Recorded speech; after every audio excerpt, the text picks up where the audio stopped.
हारून रशीद ने कहा हुजूर दिल सख्त हो गया है, कोई नसीहत कर दे। तो हजरत दाऊद ताई रहमतुल्लाह अलैह फरमाने लगे तुम्हारे वालिद कहाँ हैं? कहा कब्रिस्तान में। दादा कब्रिस्तान में? तुम्हारा एक भाई भी था, एक बेटा भी था। समझ आ रही है मेरी बातों की? कहा हजरत वो सारे कब्रिस्तान में। तो आप फरमाने लगे जिस बंदे ने इतने जनाजे पड़े हैं उसे मैं क्या नसीहत करूं? अब इतने लोग तू कब्रिस्तान छोड़ आया है तो तूने नहीं जाना? इतने जनाजे तूने पड़े हैं और अभी तू कह रहा है मैं नसीहत करूं? अजीज भाइयों, किरदार ज्यादा से ज्यादा खैर, ज्यादा से ज्यादा अगर आप मेरी बात पे थोड़ी तवज्जो करें ना, तो इस उम्मत के जो उस्ताद है ना, उनका नाम हजरत अबू बकर सिद्दीक है। उम्मत मुस्लिमा ने किरदार की रोशनी, अमल की खूबसूरती, जज्बा इश्क रसूल सल्लल्लाहु अलैहि वसल्लम, हुजूर की गुलामी, वफा, अदब, ये सारा कुछ इस उम्मत ने हजरत सिद्दीक अकबर से सीखा है। उन्होंने हुजूर के बाद सारी उम्मत को सिखाया है कि किस तरह तुमने हुजूर से रिश्ता रखना है। आप कभी गौर करें ना इस शख्स पर, ये ताजर भी थे, नबी करीम अलैहिस्सलाम की खिदमत में हर वक्त हाजिर बाश भी रहते थे, ड्यूटी भी करते थे। जिस तरह का हुजूर हुक्म करते वो हुक्म भी पूरा करते थे। लेकिन आप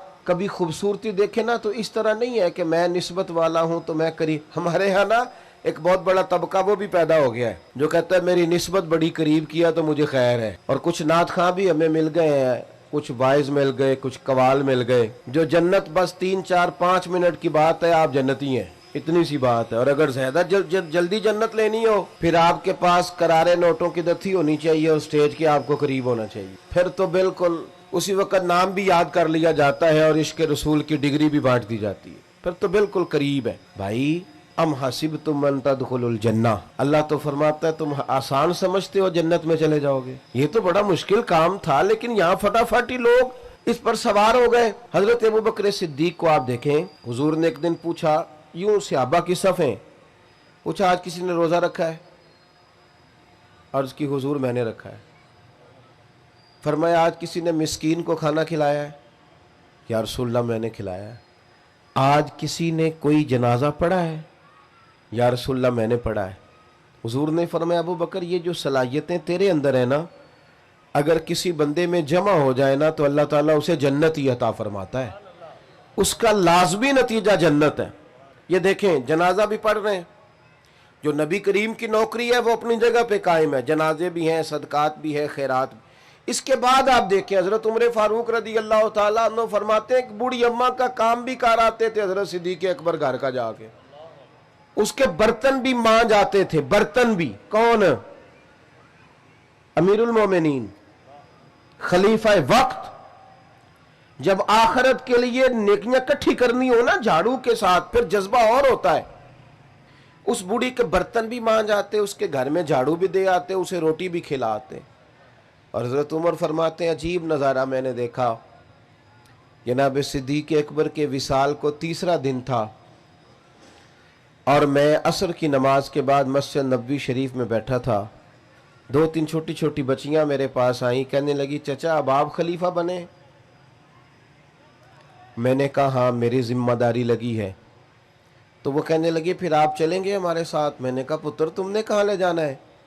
तो कहने लगी हम ना 4-5 बहनें हैं, हमारा भाई कोई नहीं, वालिद इंतकाल कर गए, हमारे घर में कुछ बकरियां हैं। अबू बकर रोज़ असर के बाद आते थे, हमारी बकरियों का दूध धो के हमें दे जाते थे, कुछ बेच लेती थी गुजारा हो जाता था, कुछ पी लेती थी पेट भर जाता था। चचा जान 3 दिन हो गए मेरी बहनें रोती हैं, मेरी अम्मा रोती है, सिद्दीक अकबर विसाल कर गए, आप चलेंगे? हजरत उमर फारूक कहते हैं बड़ी चीज़ों का तो मुझे पता था, इसका तो पता ही नहीं था, आप चलेंगे? मैंने कहा हाँ बेटा मैं चलूँगा। बेटियां आगे आगे चलने लगी, सैयदना फारूक आजम पीछे पीछे रोते जा रहे।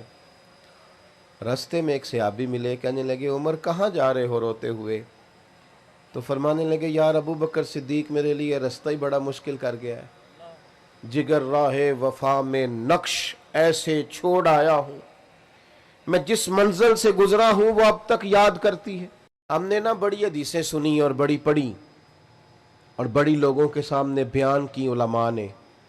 मैं बस बड़ी जल्दी बात खत्म करने लगा हूं, आप मेरी बात पर तवज्जो करें। हमने 20 दफा अपने उलमा से सुना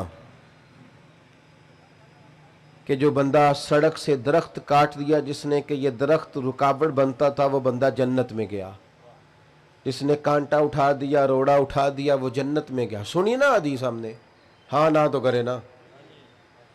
लेकिन मेरा सवाल ये है कि इतने लोगों ने हदीसें सुनी, फिर रोड़े उठाए क्यों नहीं जा रहे सड़कों से? फिर तो वहीं कीचड़ सारा फेंका जाता है, कचरा फेंका जाता है। इतनी दफा सुनी ये हदीस, शायद हर बंदे को याद हो कि एक तवाइफ ने कुत्ते को पानी पिलाया था तो रब ने उसकी बख्शिश कर दी। सबको आती है? हाँ तो करे ना यार। आपको भी आती है जी? सबको पता है ना हदीस पाक का। लेकिन मेरे रोड पे तो कुत्ता अगर मर जाए सड़क पे, तो मरे हुए को भी कोई लकड़ी से उठा के साइड पे नहीं करता, वो गाड़ियों के टायरों के साथ मसला जाता है, मसला जाता है वो, और उसका गोश्त टायरों से लगकर सड़क से उठता है। भाई ये हदीस तो गूंजी हर जुमे में कि कुत्ते को पानी पिलाने वाली बीबी बख्शी गई, तो इस जख्मी कुत्ते को किसने उठाना था?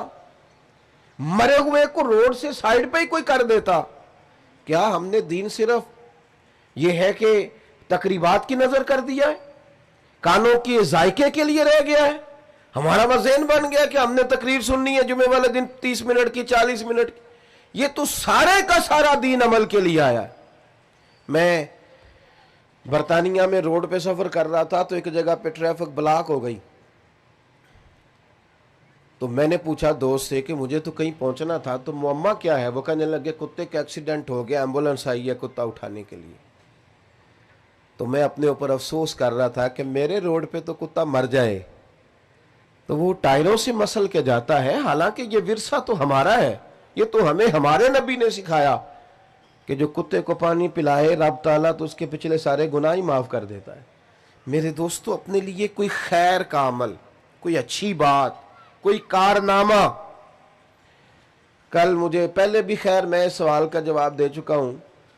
कल सुबह एक दोस्त ने मुझे मैसेज किया कि ये जरा सवाल का जवाब दे, मैंने सुना है किसी ने कहा है कि मस्जिद में सीमेंट का तोड़ा देने से बेहतर है किसी गरीब को आटे का थैला दे दिया जाए। मैंने कहा यार ये नई शरारत है, इसका माना है, मेरी बात की समझ आ रही है? यानी कोई ऐसी बात छेड़ो जिससे लोग बहस करें। और मैंने कहा उसे को चल यार तू थैला ही दे तो सही ना, कुछ तो करना, कोई काम तो कर मेरे भाई, रट्टा डालने की क्या जरूरत है? कोई नेकी करो। बाकी अगर आप मुझसे पूछे तो कायनात में सबसे ज्यादा गरीबों की बात मेरे नबी पाक ने की है, पर हुजूर ने मदीने आके पहले मस्जिद बनाई थी, मस्जिद पहले बनाई थी। हमने कुछ करना नहीं। मैं आपको बताऊं, मेरी गली में जितने गरीब लोग हैं ना, मेरा ख्याल है गली के अमीर लोग ही मिले तो उन गरीबों के ऊपर दस्ते शफकत रखा जा सकता है। लेकिन मैं तो अपने महल को डबल करना चाहता हूं, मुझे गरीबों से क्या लगे। मेरा तो मामला सिर्फ इस हद तक है कि मेरा घर बचता है कि नहीं।